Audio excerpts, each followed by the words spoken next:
Chers amis, bonjour. Aujourd'hui, nous allons continuer le travail sur le troisième module. On est toujours avec le dernier jour d'un condamné. Lire un roman à thèse. On va continuer avec une activité de langue cette fois-ci qui a une relation avec le chapitre que nous avons déjà travaillé, à savoir la rencontre avec le frioche. Alors là, l'objectif, donc notre cours sera les niveaux de langue et l'objectif que nous allons essayer d'atteindre ensemble sera identifier et distinguer les différents niveaux de langue. On commencera par une observation. On va lire ensemble le premier exemple dans lequel il y a un échange, un dialogue entre le condamné à mort et le frioche. Alors, le condamné à mort qui dit « Qui êtes-vous » lui ai-je dit enfin. « Drôle de demande » a-t-il répondu. « Un frioche. »« Un frioche? Qu'est-ce que cela veut dire ?»« Cela veut dire que le tôle jouera au panier avec ma Sorbonne dans 6 semaines, comme il va faire de ta tranche dans 6 heures. » Alors là, quand vous l'avez remarqué, le condamné qui se pose la question « Qui êtes-vous » le frioche qui répond « Un frioche ». Le deuxième condamné, il lui dit « Un frioche ». Est-ce que le condamné a compris qu'est-ce que ça veut dire un frioche? Bien sûr que non, puisqu'il a posé la question. Vous avez l'exclamation ici, un frioche, qu'est-ce que cela veut dire? Donc, le message ne passe pas. La compréhension entre les deux personnages ne se fait pas. Pourquoi? Parce que le deuxième condamné ne parle pas le même niveau de langue que le condamné à mort. Et donc, il était obligé de lui expliquer qu'est-ce que ça veut dire un frioche. Et quand il a donné l'explication, il a utilisé certains mots que nous, par exemple, ne nous pouvons pas comprendre sans faire une petite recherche dans un dictionnaire. Alors, il lui dit que le tôle jouera au panier avec ma Sorbonne. Alors, le tôle, ça veut dire le bourreau. D'accord? C'est l'homme qui est chargé de l'exécution de la peine de mort. Alors, le tôle jouera au panier avec ma Sorbonne. Si vous cherchez dans le dictionnaire, vous allez voir que la Sorbonne veut dire la tête, dans le niveau de l'argot. Dans 6 semaines, ça veut dire qu'il lui reste encore 6 semaines pour l'exécution. Et comme il va faire de ta tronche, la même chose. Donc la tronche ici, ça veut dire la partie du corps du condamné à mort. Donc là, le frioche utilise des mots que le condamné à mort, le personnage principal, ne comprend pas. Pourquoi? Parce que le frioche utilise des mots qui sont incompréhensible, qui n'appartient pas à la même sphère ou à la même, donc, on va dire, société, groupe social, au même groupe social que ce frioche. On appelle ça le niveau argotique. D'accord? C'est l'argot. On va définir qu'est-ce que ça veut dire par la suite. L'essentiel, c'est de retenir que ce sont des mots qui sont utilisés par le frioche, parce que c'est quelqu'un, comme on l'a vu dans le texte, qui a passé toute sa vie en prison, donc il ne peut parler que la langue échangée, utilisée par les prisonniers. Et bien sûr que le condamné ne comprend pas. Là, donc on est avec le premier niveau de langue qui est l'argot. Alors, là, vous avez une carte qui vous l'explique. Alors, le frioche, ça veut dire un condamné à mort. Il utilise le mot une Sorbonne, une tronche pour dire une tête. Et il utilise le mot tôle pour dire le bourreau. Alors, les premiers que vous avez en haut, les premiers mots, donc appartiennent au niveau de langue de l'argot, le niveau argotique, alors que condamné à mort, la tête, le bourreau, ce sont des mots qui appartiennent au niveau courant, que tout le monde peut comprendre facilement. Alors, le condamné n'arrive pas à comprendre le frioche parce qu'il ne parle pas le même niveau de langue et on déduit de cela que les deux personnages n'ont pas le même statut social, ils appartiennent à deux classes sociales qui sont complètement différentes. Alors, on passe au deuxième exemple. je suis désolée, je ne peux pas te ramener chez toi maintenant, j'ai trop de boulot. Ça n'est rien, pote. Mon vieux m'attend dans sa bagnole. Alors là, vous avez deux amis qui parlent, d'accord? Alors le premier qui s'excuse, il dit « je suis désolé ». Alors là, quand on dit « je suis désolé », ça veut dire quoi « je suis désolé » Ça veut dire que je suis désolé. Alors, au lieu de prononcer le sujet et le verbe « je suis », il les rassemble dans un seul mot qui est « je suis ». Je suis désolé, et remarquez, il dit « je peux pas ». Je peux pas. Alors, au lieu de dire « je ne peux pas », il dit juste « je peux pas ». Alors là, remarquez, le « je », il est remplacé par le « je » et on n'a pas l'adverbe de négation « ne pas ». Il est absent, d'accord? Il est supprimé. On continue. Alors, vous avez l'adverbe de temps « maintenant ».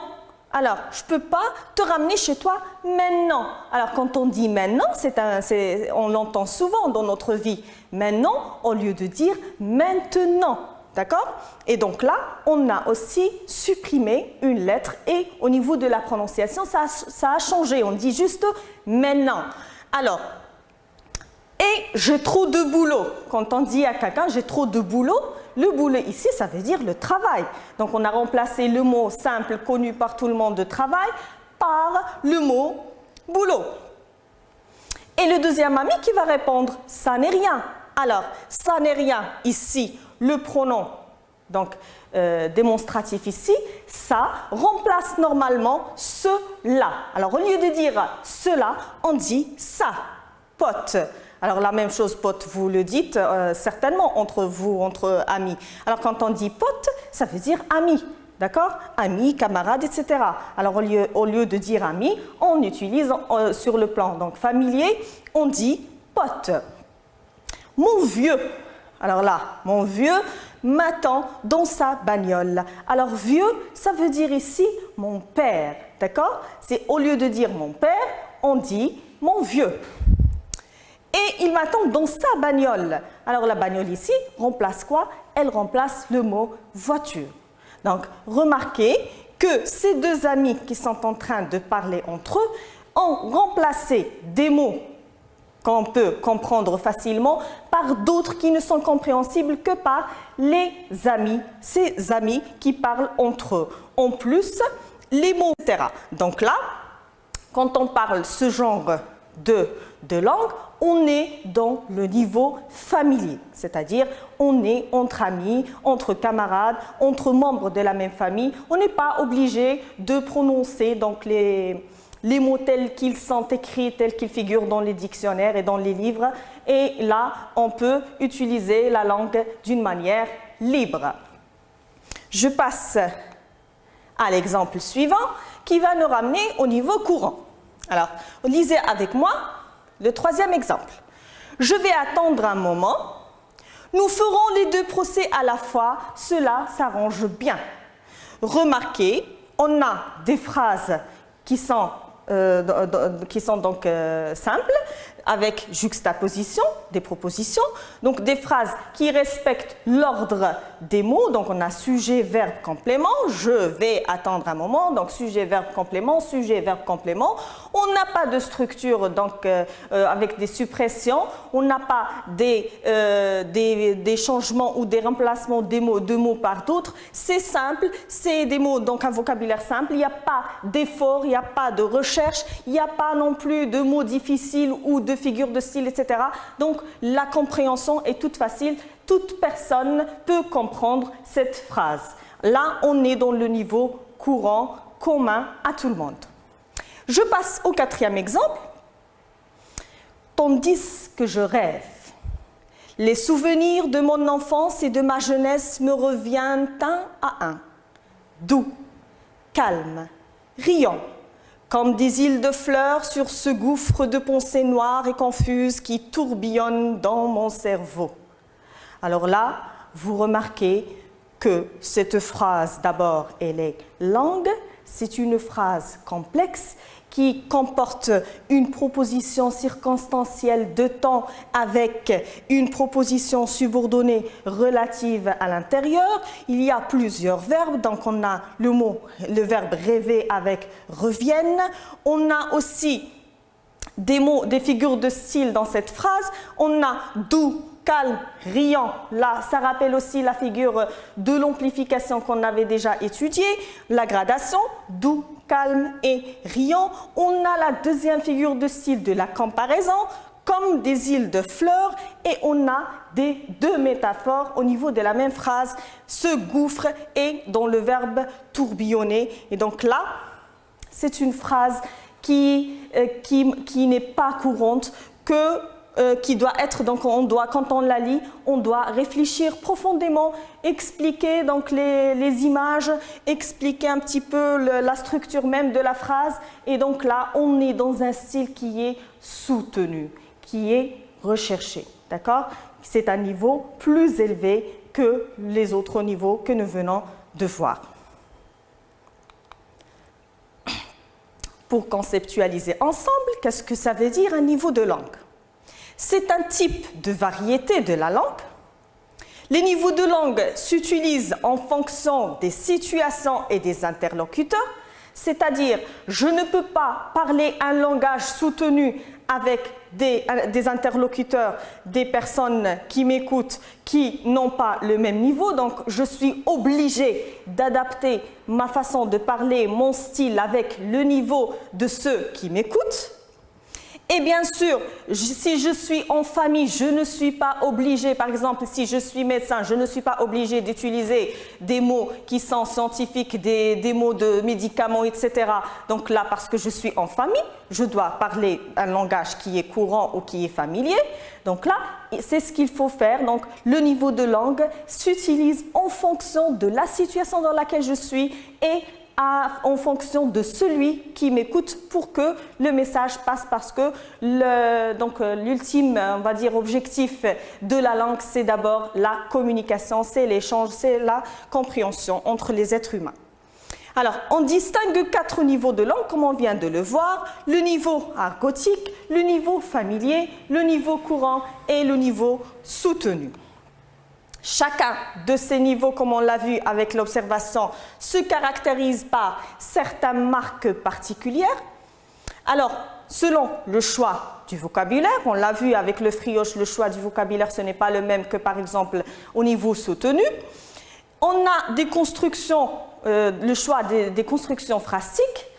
Avec le langage familier, donc on est plus avec une syntaxe relâchée, alors que dans le niveau courant, c'est une syntaxe correcte, on respecte les règles de grammaire, etc. Le respect ou non des règles de grammaire, comme je viens de le dire. Pour le premier niveau de langue, argotique, quelles sont ses caractéristiques? Alors, c'est l'ensemble des mots particuliers qu'adopte un groupe social, j'insiste sur un groupe social parce qu'il n'est pas répandu, il n'est pas utilisé, il n'est pas partagé par tout le monde. Alors, un groupe social vivant, replié sur lui-même et qui veut se distinguer du reste de la société. On le trouve dans certains corps de métier, dans des grandes écoles par exemple, dans des prisons comme on l'a vu avec le frioche, etc. Chaque domaine restreint, les gens qui appartiennent à ce domaine peuvent inventer leur propre argot. La syntaxe dans ce niveau argotique est en gros celle de la langue commune, c'est-à-dire qu'on a une syntaxe relâchée. Les procédés de création lexicale sont multiples, c'est-à-dire pour inventer ces mots au niveau argotique, donc on a plusieurs procédés. Par exemple, le redoublement. Alors, au lieu de dire je lis, je peux dire je joue. Donc là, ça veut dire que je double juste la première syllabe. On a aussi l'euphémisme. Au lieu de dire tuer, je peux dire donc endormir.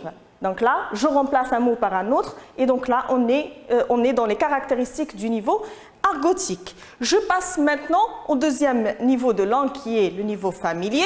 Alors, l'interlocuteur d'abord, c'est un ami ou un membre de la famille. On a un jeu sur le langage. Le vocabulaire est celui de la vie quotidienne, c'est-à-dire qu'on utilise des termes familiers connus par tout le monde, utilisés par par tout le monde. Le niveau familier est celui d'une parole spontanée. Il est utilisé surtout dans le modèle oral. C'est surtout le niveau de l'oralité. Il dépend de la connaissance de la langue du locuteur. C'est-à-dire que si l'autre ne connaît pas ces mots, il ne peut pas comprendre ce que je suis en train de dire. On doit partager le même code.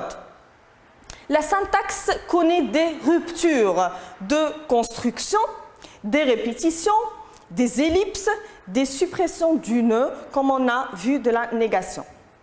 Les figures de style qu'on peut trouver dans ce registre, ce niveau de langue. Donc, on a l'hyperbole, la périphrase et on peut trouver carrément des expressions qui sont toutes faites. Pour le niveau de langue courant, c'est un échange qui est neutre dans des circonstances quotidiennes. Alors, le vocabulaire usuel, il est utilisé donc chaque jour, quotidiennement. On a l'absence de termes recherchés ou spécialisés. Les règles de la grammaire sont respectées. On a l'utilisation des temps simples, de l'indicatif, du passé composé, du plus que parfait et du subjonctif présent. Le temps, il est neutre et on a l'utilisation des effets de style qui sont un petit peu limités.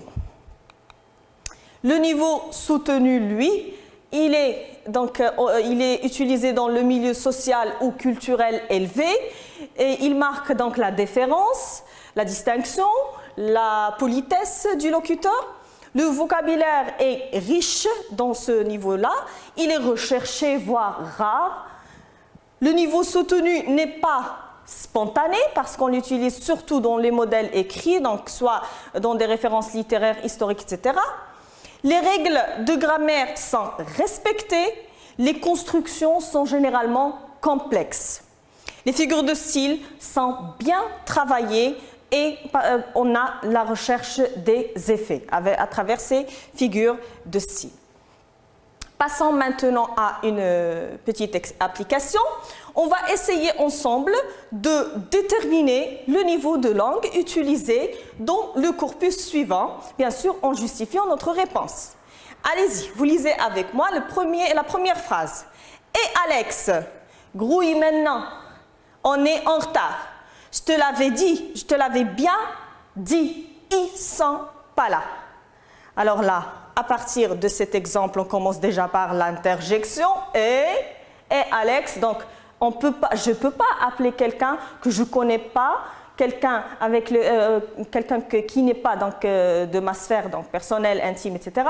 Je ne peux pas appeler quelqu'un, mon directeur par exemple, lui dire « Hey, là, ça sera mal vu. » D'accord? Donc là, on a déjà parlé de l'adaptation du niveau de langue avec mon interlocuteur. Mais là, quand on dit « et Alex », on comprend qu'on n'est pas dans un cadre formel, on est dans un cadre personnel, intime, etc.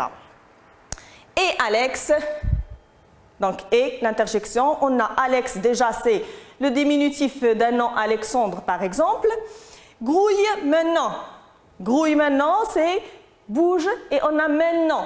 Maintenant, on l'a déjà vu dans les exemples. Ça veut dire quoi? Ça veut dire maintenant. Donc déjà, on a la suppression du E et le changement de la prononciation. On est en retard. Alors, en retard, au lieu de dire en retard, on prononce juste en retard. Et donc là, on a aussi la suppression de la lettre E, qui modifie un petit peu la prononciation. La même chose pour le je te. Je te. Donc, remarquez, on ne dit pas je te, mais je te. D'accord? Je te l'avais bien dit, ils sont pas là. Alors là, ils sont pas là. J'insiste sur le i. Alors le i ici, c'est pour dire ils ne sont pas là. Ils ne sont pas là. On comprend qu'il s'agit du il, la troisième personne du pluriel, parce qu'après, on a la troisième personne du verbe être. Donc, ils ne sont pas là, avec l'absence, bien sûr, de l'adverbe de négation ne. Au lieu de dire ils ne sont pas là, ils ne sont pas là.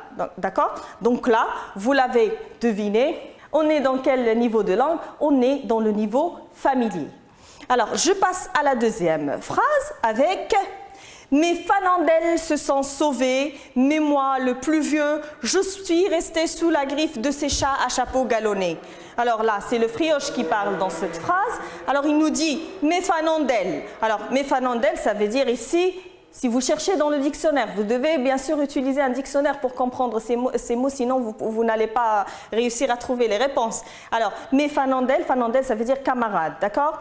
Alors, mes camarades se sont sauvés, ils se sont enfuis, mais moi, le plus vieux, je suis resté sous la griffe de ces chats à chapeau galonné. Donc, sous la griffe, là, ça veut dire sous l'emprise, sous la main. Les chats à chapeau galonné, ça veut dire les agents de police. D'accord? Donc là, on est bien sûr, on ne peut pas comprendre qu'est-ce que ça veut dire les chats à chapeau galonné si on ne se réfère pas donc au contexte de ce Frioche et on se réfère bien sûr au dictionnaire. Donc là, on est avec le registre argotique. Je passe à troisième phrase, vous lisez avec moi.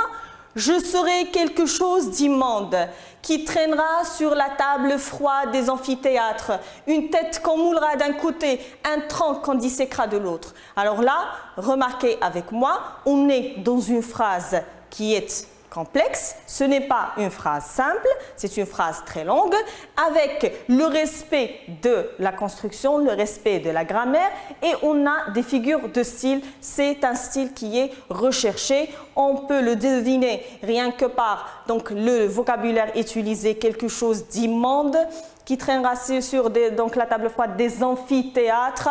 Alors, une tête qu'on moulera, qu'on disséquera. Donc là, ce sont des mots qui sont un petit peu donc, de niveau élevé. Donc, ce sont des mots recherchés et on a aussi donc les propositions subordonnées relatives. On en a deux, qui traînera, qu'on moulera d'un autre côté. Et bien sûr, là, je serai quelque chose d'immonde. On a ici une figure de style. C'est une métaphore. D'accord? C'est une métaphore. Et bien sûr, vous l'avez deviné, on est dans le niveau soutenu. La dernière phrase. Allez, allez, Alexandre, dépêche-toi ou nous serons en retard. Je te l'avais bien dit qu'ils n'étaient pas chez eux. Alors, ça va vous rappeler bien sûr la première phrase, c'est une variante mais à un niveau de langue qui est courant cette fois-ci. Remarquez qu'au lieu de l'interjection, on a utilisé le verbe aller à l'impératif. Allez, Alexandre.